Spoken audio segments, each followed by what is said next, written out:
estoy entre, ¿cómo decirte? Entrando, aterrizando un poco a coger la dimensión, porque yo previamente fui vicedecano de investigación y posgrado, entonces pues también tenía una visión más o menos de la Universidad Complutense, de cómo funciona más o menos la casa, y ahora mismo pues me animó a ello pues el poder también contribuir desde el conocimiento un poco de toda la institución, de toda la facultad, de cómo está, de qué podemos hacer, de cómo podemos trabajar, de cómo vamos a afrontar, ¿no?, el futuro que tenemos, y también pues una parte importante de ánimo de compañeros que me animaron a ello, y de hecho pues hemos conformado un equipo humano importante que nos va a ayudar a poder pues trabajar en otras vías y afrontar un poco cómo está pues la educación y cómo vemos desde esta facultad, ¿no?, cómo mejorar o cómo dar también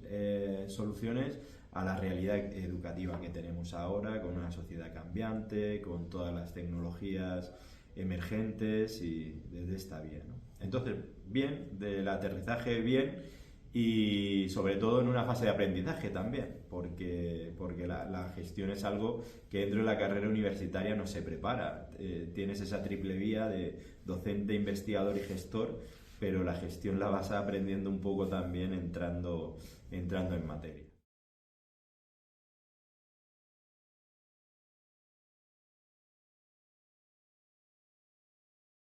Como bien dices, aquí en esta facultad formamos desde maestros y maestras de educación infantil, primaria, profesores de educación secundaria, educadores sociales y pedagogos. Obviamente tenemos que atender a esa diversidad,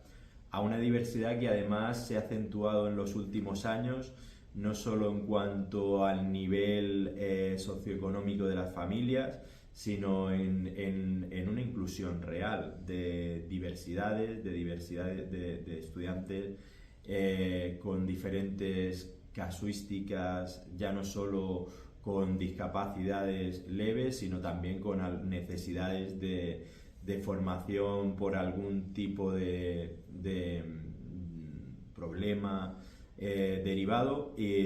con lo cual esta forma de afrontar la educación actual pues tiene mucho que ver más desde la perspectiva que teníamos un poco más romántica de el profesor que expone, presenta y es el hacedor del conocimiento, al profesor que tiene que acompañar a su estudiante, a orientarlo, a ser más mediador, ¿no?, a participar más de un diálogo, porque también es cierto que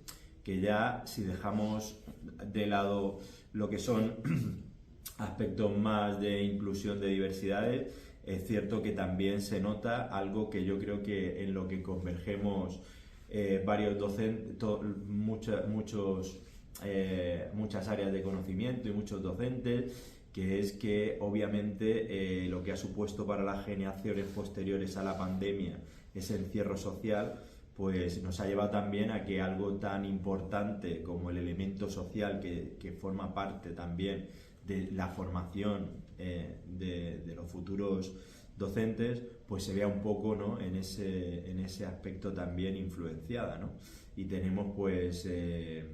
esta dinámica de estudiantes en algunos casos pues más retraídos, menos participativos, más distantes, ¿no? No es una tónica general, pero sí que se observan estas pautas.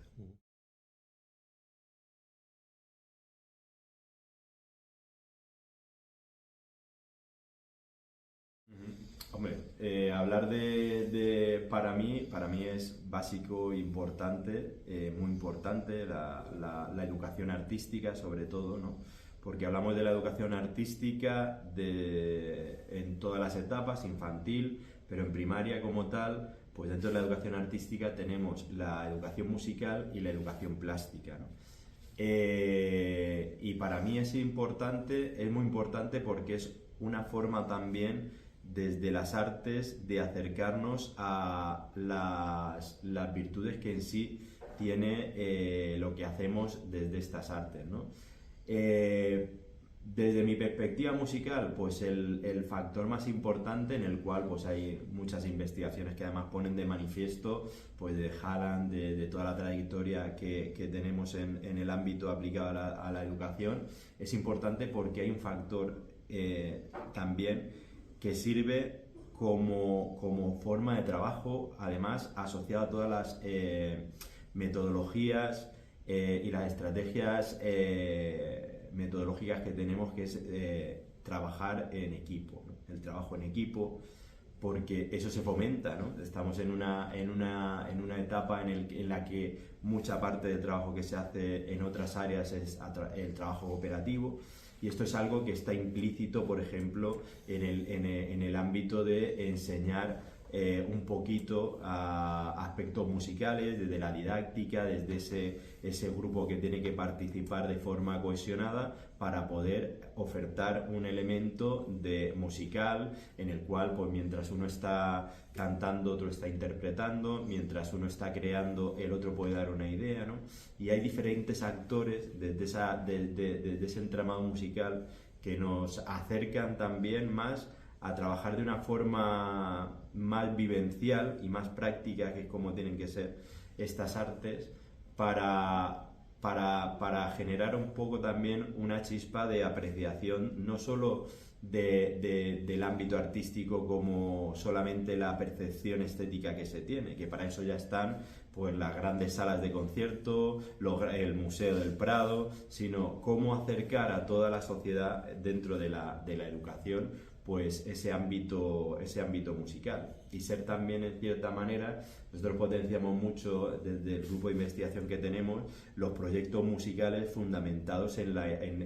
la participación activa, aunque no sean músicos profesionales obviamente, pero sí el dotarles de unas herramientas de base musical que permitan pues que todos puedan vivenciar a través de pequeños esquemas la música como si fueran profesionales.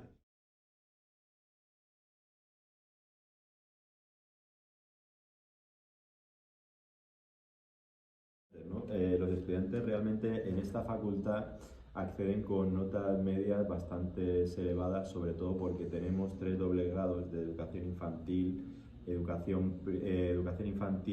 primaria, educación infantil pedagogía y educación primaria pedagogía. Y en general lo que vemos es que estos estudiantes que vienen y acceden mucho realmente porque quieren asistir a una formación y ser formadores de futuro, o sea, formarse como futuros docentes, ¿no? No es tanto, obviamente, pues puede haber algún porcentaje que venga por otras motivaciones, pero en general tenemos ese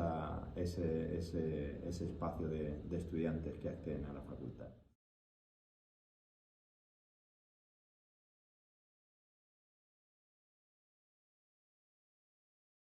Yo pienso que en nuestro caso, en nuestro contexto y aquí en España, pues convergen una serie de aspectos que puedan definir esta cuestión, más allá de la vocación. La primera, yo creo que es básicamente que también la sociedad a la que nos enfrentamos y a la que tenemos que enseñar es una sociedad mucho más compleja. Ejercer como docente es mucho más complejo, porque se ha perdido un poco esto que ya nos hablaban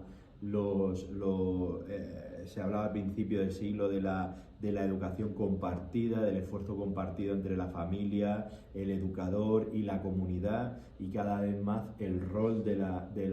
escuela, el rol de la enseñanza, es un rol que integra también aspectos que tienen que ver dentro de la responsabilidad que también tienen que tener los padres. Entonces, lo que existe es una tensión, una tensión desde mi perspectiva importante sobre la función que tiene el docente, ¿no? Y replantear y cambiar un poco esa visión de lo que tiene, ¿no? Luego también está el reconocimiento social, ¿no? Todos pues, sufrimos esta cuestión básica de que estamos ahí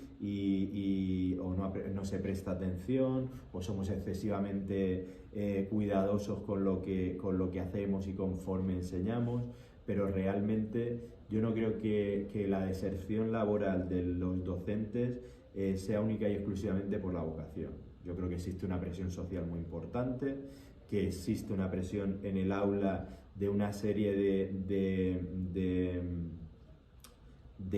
también de cómo vienen los estudiantes y cómo afrontar eso, porque realmente necesitamos, lo que sí que necesitamos son formación permanente para adecuarnos a todos los aspectos que hay. Por ejemplo, pues con la inteligencia artificial, ¿no? Recientemente estaba también yo en un congreso en el cual pues habían datos alarmantes sobre el uso que hay indiscriminado de la IA generativa como algo generativo. Entonces, claro, el profesor tiene que exponerse a que está en un porcentaje muy alto revisando trabajos que no hace un estudiante crítico, que hace una inteligencia artificial. Entonces yo creo que realmente esa presión también está luego, claro, hablamos del modelo finlandés como el gran modelo que hay que seguir, pero claro, en ese modelo efectivamente entran los mejores, ese modelo está muy bien reconocido, en ese modelo, por ejemplo, si un estudiante no va a clase una vez, pues bueno, se puede justificar. La segunda vez que no va, ya va un mediador social a la familia y le dice, bueno, ¿qué está pasando? ¿Por qué tu hijo no va al centro escolar, ¿no? Y si tú no tienes la responsabilidad también de hacer que tu hijo vaya al centro escolar, tú tienes incluso hay medidas de control sobre tu declaración de la renta o otra cuestión que te pueda afectar para que tú tomes la responsabilidad educativa también de tu hijo, ¿no? Entonces eso, en nuestro caso, pues puede ser así. Si me cuentas también países que esto puede pasar en países latinoamericanos, pues también entiendo por los contextos que sea así, porque también es cierto que depende de la zona en la que sea. Yo tengo experiencias de algunos colegas de allá que por el terrorismo, etcétera, pues lo primero que llegar a una aldea, pues a la primera persona que quitan de en medio, pues es un poco al que da una visión diferente y abierta, que es el maestro, ¿no? Entonces en esos lugares hasta además es un oficio de riesgo.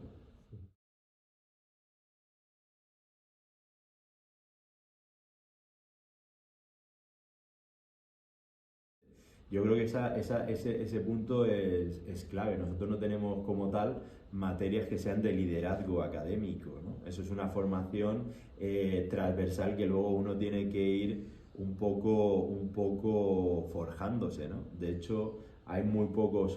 hay muy poco. Yo recuerdo que cuando empecé en esta cuestión me leí un libro norteamericano que era cómo trabajar en un departamento de didáctica, de educación musical, ¿no? Cómo hacerlo y qué tareas había ahí. Y era un poco una foto de cómo se desarrollaba dentro del ámbito norteamericano este tipo de funciones, pero realmente yo creo que es necesario una formación concreta para afrontar, porque muchas veces nos estamos enfrentando efectivamente al liderazgo que nosotros tenemos con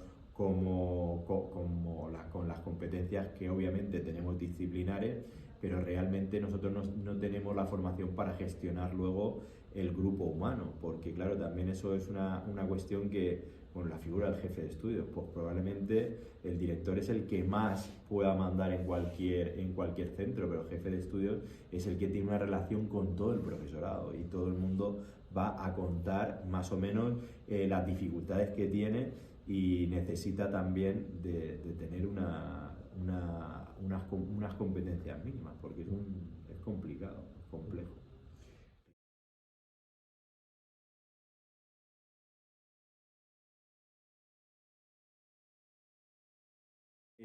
Pues es una buena pregunta. Aquí concretamente en la Comunidad de Madrid es que hay un protocolo directamente en el cual la relación con los centros se establece a través de ese convenio que hay la Consejería de Educación. Entonces, a partir de ahí, luego la consejería como hacedora, ¿no?, de este contacto, pero a partir de ahí nosotros pues ya tenemos concretamente la vicedecana de prácticas, que empezamos a hacer contactos para que las prácticas sean lo más fluidamente posible. Y dentro de todo este proceso, pues también procuramos intentar, entre comillas, aunque esto no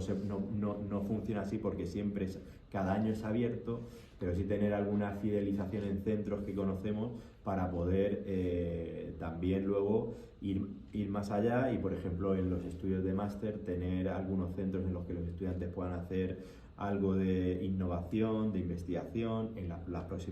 propias tesis doctorales, los propios grupos de investigación de la facultad, ¿no? Tenemos ahora mismo, pues, nosotros acabamos de firmar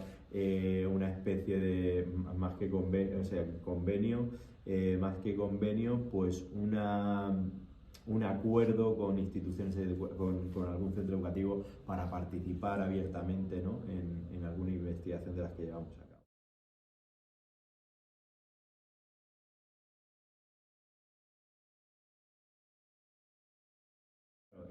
En este caso aquí pues hay muchas iniciativas de internalización que tienen que ver desde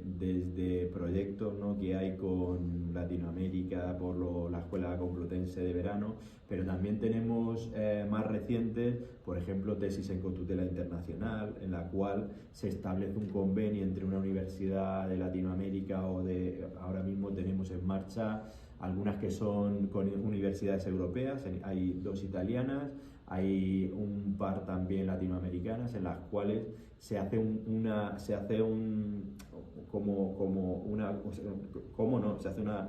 cotutorización efectiva, en la cual hay un doctor director de allá y un doctor director de acá, con lo cual pues eso también nos da para que conozcamos realidades más allá de la realidad que hay aquí. Y luego también tenemos la suerte de que muchos de nuestros estudiantes de máster, sobre todo, y de doctorado, también proceden de diferentes partes del mundo, con lo cual pues tenemos seminarios permanentes de estudiantes que también fomentan ese contacto, y también desde los propios grupos de investigación que tenemos en la facultad.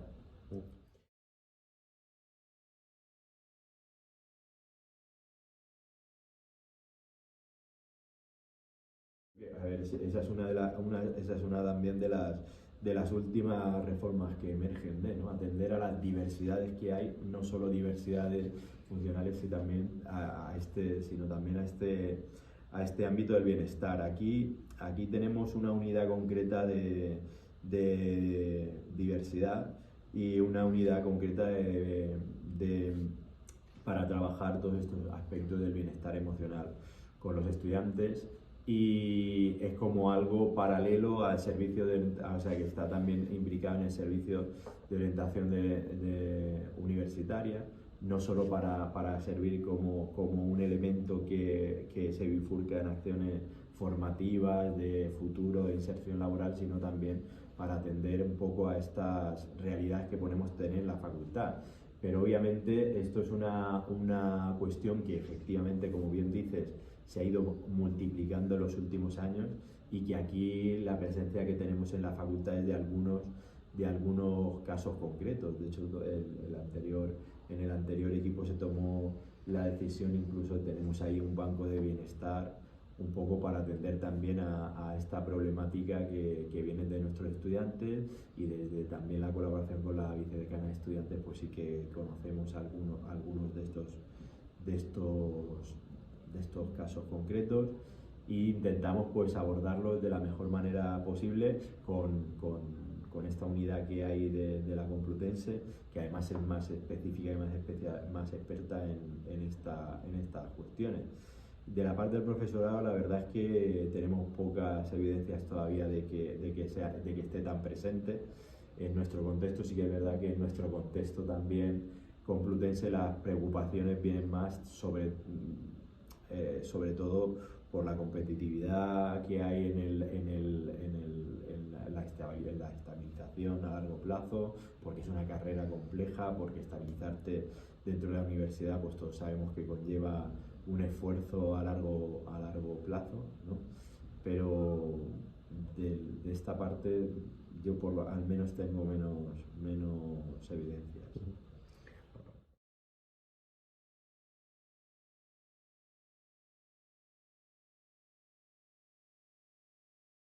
Como esto realmente yo en estos días anteriores estuve en la conferencia de decanos que estaba específicamente giró en el contexto de los nuevos aprendizajes, cómo,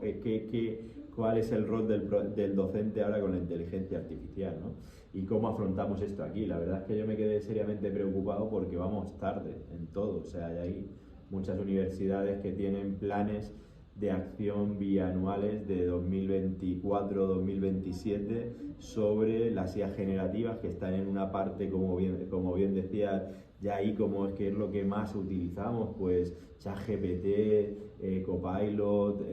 Gemini, Perplexity. Los estudiantes obviamente tienen, bueno, allí aparecían datos sobre cómo se agrupaban y compraban incluso las IAs que son más potentes, más caras para hacer trabajos más definidos y que cueste más la detección de cómo se elabora este trabajo. Entonces, claro, las perspectivas van desde ser un inspector gadget y de estar fiscalizando todo esto hasta decir que con la IA pues todo está solventado y hecho, ¿no? Y yo creo que el punto medio de todo esto es básicamente lo que más alarmante me parece es que todos pensemos que la IA nos está enseñando. Y eso es la experiencia de algunos diagnósticos que se han hecho en estos espacios, ¿no? Que una cifra importante piense que la IA es tu tutor, que la IA es quien mejor contenidos te proporciona, que podemos hacerlo todo en la IA. Educativamente, la IA nos puede proveer de una serie de indicadores porque también hay mucha gente que se está dedicando a explicitar qué se puede o qué no se puede y dónde está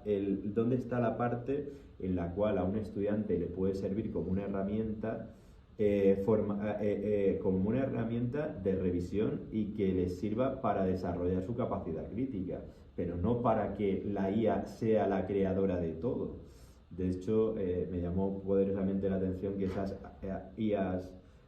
generativas pues no son las más peligrosas porque ya está la IA angéntica, que es el nuevo concepto que le han dado a una IA con poder total, con poder de crear, con poder de tomar decisiones y con poder de hacer absolutamente todo, que eso nos deja en qué lugar queda la decisión de la creatividad humana, ¿no? Porque claro, todos nos desarrollamos desde esa perspectiva como bien más ejecutiva de lo que es, pues, no sé, picar números para tomar una encuesta y vas cogiendo números y eso se puede automatizar. Pero claro, la parte creativa, la parte de revisar a lo que hace una IA, las IAs tienen y cometen errores igual que cualquier otra, igual que cometemos nosotros, ¿no? Entonces yo creo que es muy importante qué queremos hacer, cómo vamos a focalizar. Nosotros concretamente tenemos un plan de la Universidad Complutense que nos habla, ¿no?, de cómo podemos utilizar, hasta qué punto y qué espacio podemos utilizar, pero también hay una cosa muy peligrosa dentro de las IAS, que es dónde están los derechos de la propiedad intelectual, de lo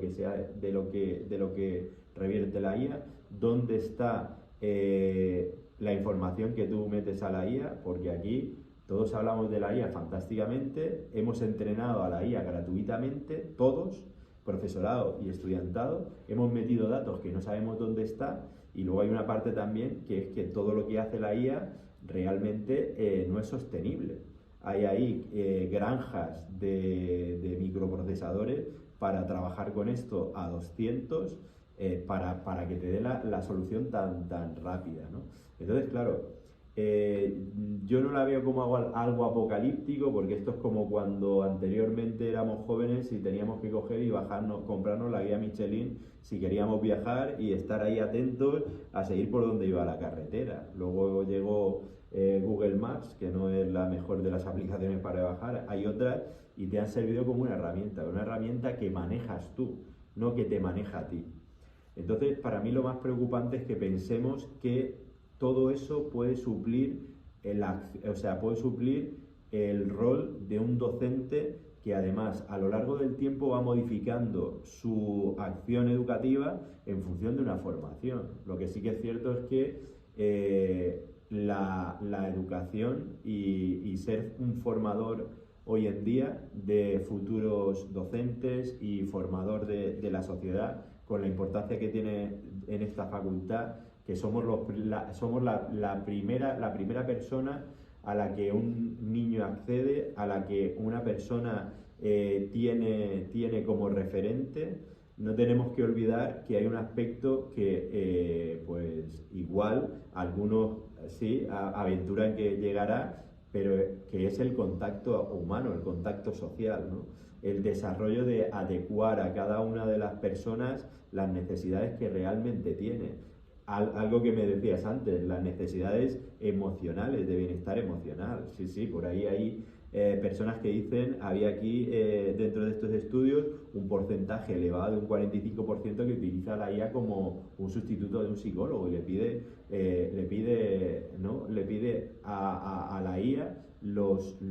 consejos que antes se le pedían a las personas, ¿no? Entonces, claro, lo que estamos llegando es a una sociedad que ya de por sí está encerrada porque ha tenido que sufrir un hito histórico que ha sido el encerramiento total y absoluto, y ahora las relaciones humanas, que es una de las características más importantes de equilibrio también a nivel personal y a nivel de bienestar emocional, las estamos dejando todas metidas en aparatos digitales, en ver que hay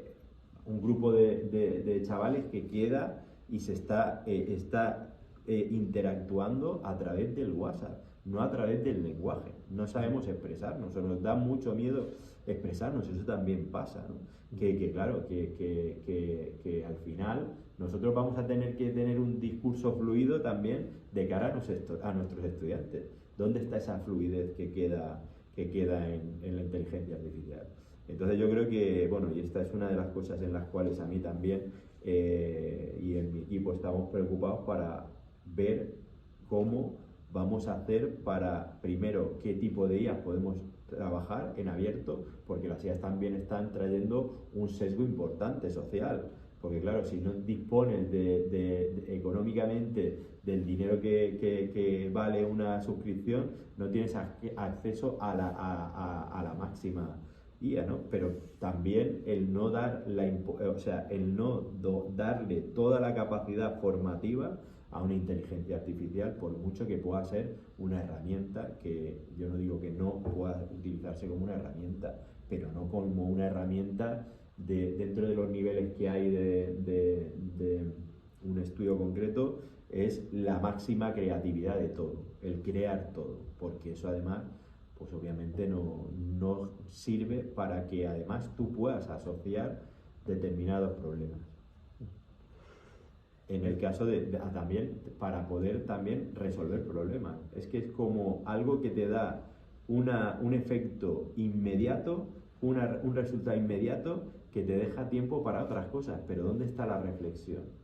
Y esa es una cosa importante. Si me dices cuál es de todo del panorama que tú ves dentro de tu centro, cuáles son dentro de todos los trabajos que solicitáis, o lo que yo vengo viendo más concretamente, es esa falta de reflexión y capacidad crítica del propio trabajo y de lo que estás leyendo y haciendo. Y eso se hace también fomentando esa capacidad crítica y esa reflexión y trabajando, ¿no?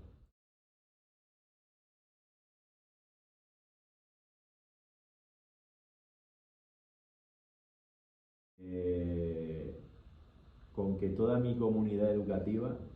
fuera honesta en lo que hace. Es decir, que nosotros como docentes fuéramos responsables de que estamos formando a una serie de personas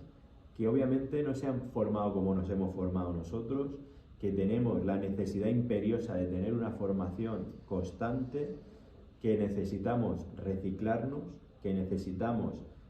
ser honestos con que la necesidad que tienen es además atender a una sociedad que es cambiante y que necesita una serie de estímulos que no son las que nosotros necesitábamos en origen. Antes juntando papeles de albal del bocadillo hacíamos una pelota porque no había pelotas para jugar en los centros educativos, o porque a lo mejor no nos dejaban la pelota para no armar, ¿no?, un cierto escándalo, ¿no? Esa desde la perspectiva del docente, y de la perspectiva del estudiante igual, esa responsabilidad y esa honestidad a que estamos en un centro en el cual se va a formar a futuras promociones de personas que vienen con unas formaciones, con unos contextos personales, con unas mochilas que son totalmente diferentes a las que tenemos ahora. Con lo cual, la última o la primera o sus estudios no solamente tienen que ser o pensarse como algo finalista. Acabo aquí y aquí ya han acabado ya todas las competencias y todos los conocimientos que yo adquiero, sino ir más allá y saber que este es un punto y que voy a tener que seguir más puntos, y voy a tener que seguir teniendo esa inquietud por poder atender a mis estudiantes y poder estar lo más cercano posible a ellos. Entonces yo lo pienso como por eso, ¿no?, ese concepto mío de honestidad intelectual desde la perspectiva del docente y de la perspectiva del estudiante.